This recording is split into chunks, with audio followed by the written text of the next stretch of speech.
another day, another video, another whatever. It is a holiday. No, see holiday by the way. Hey, ngoja, see holiday ni working day.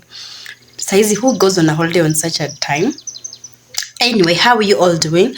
By the way, this is the progress of my face. Like, sitawahi vuruga uso yangu tena. I will never ever. I learned the hard way. I honestly learned the hard way. So I'm doing videos with my phone because ring light yangu iko Kiambu, and as you all know, tuko kwenye strike. So siko Kiambu. I've not been in Kiambu for like 2 weeks since you went on there's this national strike that is going on for medic. So sijakuwa huko. So if you see this kanguo kangu nakapenda juu, it's like all purpose, okay? And I was cooking something. It's an all purpose, but I wanted to share with you something interesting that I think my dad is an amazing man. I mean, I love my dad, but hey, mzazi ni mzazi, especially if you're a firstborn. I don't know, because me have this special bond with my dad, and I don't know how it will come out. Like, I find it a bit funny based on how he reacted with the whole situations. So you see, it gets to that point, kama demu na grow, kuna ile miaka unafika unazanga, hey, kwani hauna mtu? Anyway, let me first check my food because unaona ni kama inaungua, alafu niwapatie story because manze it is interesting. And I don't understand why my father got mad. Not like got mad.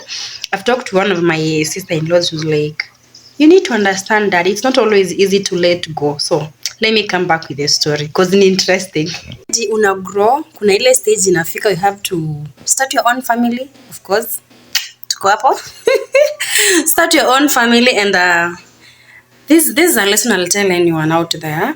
Please, don't let the wrong person get to meet your parents, because you will have an explanation to that. Don't allow yourself, not like the wrong person, they're not the right one. And when I say not the right one, of course, need the wrong person. Because last in my graduation, maybe I'm speaking this for the first time. During my graduation, I allowed my ex to say hello to my parents. Not like I allowed.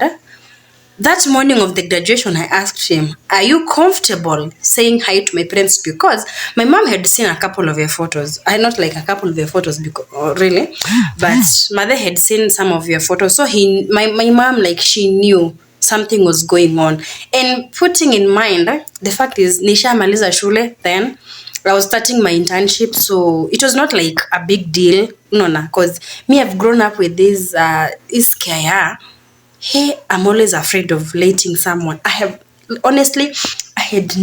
parents had never, ever gotten a chance to see a man.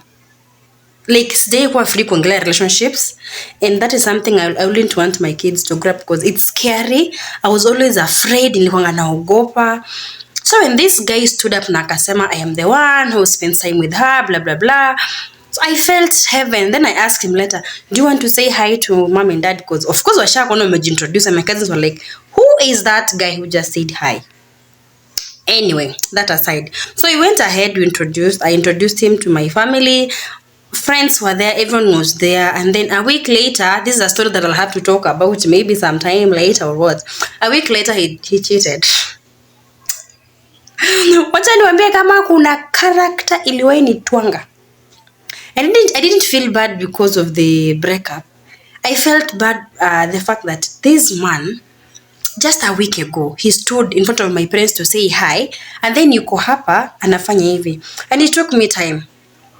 To be honest, my mom came to know about it. Even some of my friends, they never knew about it because it was such a tough phase that I was going through. So my mom came to know about it after my sister had given birth to a handsome Rain nephew. That is when I found it. Like, I had to gather myself up, nikamwambia mother, hey, by the way, mom, nakumbuka fulani. Haikuendelea ilishanga. So hapo niliambia mother your story. But before then, for like 4 months, I had to hide it kabisa.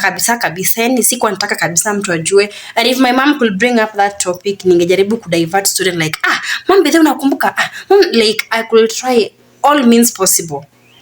angebring up your story like fulani akwaje nini, ningempeleka hivi, mom niko busy, kuna call hosi niingia, thank God for my job because yani nilikuwa like mom sorry kuna hii na so I had to play, but I'm pretty sure I suspect kitu.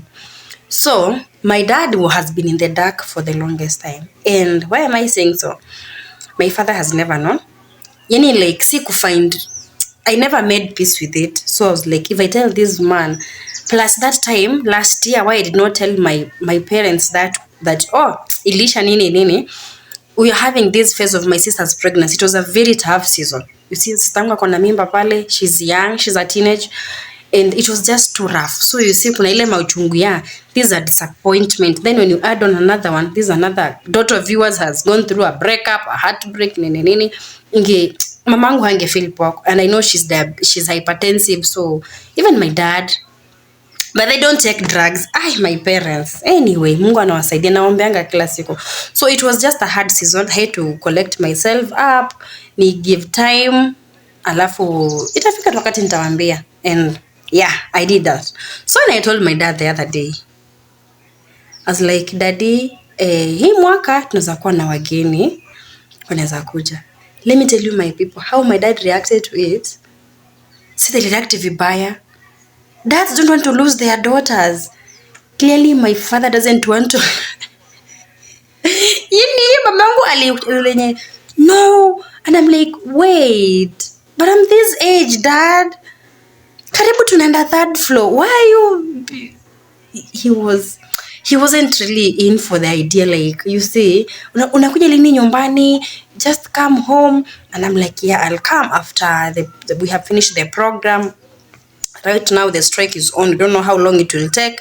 I might decide to travel overnight, alafu niasikie sio saa usiku strike has been called off and have to be at work the following day. So it is what it is. So my father is not ready to let go. How did you guys break this news to your parents? Like, oh daddy, it's high time that I have to move on. It's high time that I have to I've met someone, but you remember so and so it did not work out because ABCD happened. And my dad was a bit affected. He was like, kwani huyo kulienda aje? And I'm like, Dad, it was not meant to be, and it wasn't just. So he wasn't like in for the idea. Ni alikuwa nazenye, no, I can't lose my girl again. So he was a bit mad to make hivyo, but later like, it's fine mama, you just. I'm like, okay, thank you paps. Thank you. So how did you break this news to your parents if you are a lady? Because mimi niligrow up ile woga ya, how will I tell my parents I have met a man that wants maybe to settle down with me? Or because me baba yangu, my mom was happy, but my dad was like, but later on was like, okay, it's fine, you know what, you have to lose. At the end of the day, you won't stay with your kids forever. They have to move. Pia yeye alienda akachukua mtu na ndio ameishi 30 years plus in marriage. So please just relax. So yeah, so this year it's all about God, it's all about good vibes, it's all about God has done it. And maybe just some of the lessons that I've learned. No person is busy for their person, or rather no man is busy for their woman, and no woman is busy for their man. If they have to create time, truly they'll create. If they don't want you, wanakwanga busy. Me, I think I've seen life hizo zote, like they were busy on me, extremely busy, but no one is busy for their person. Just that is my quote. If you ask me, how do you know this person? Like, they're never busy for you. If they get busy, just know they are creating time elsewhere. So yeah, it is what it is. So see you on our next story. Niambie venye babangu anaendelea ku nini, but he's an amazing man. So yeah.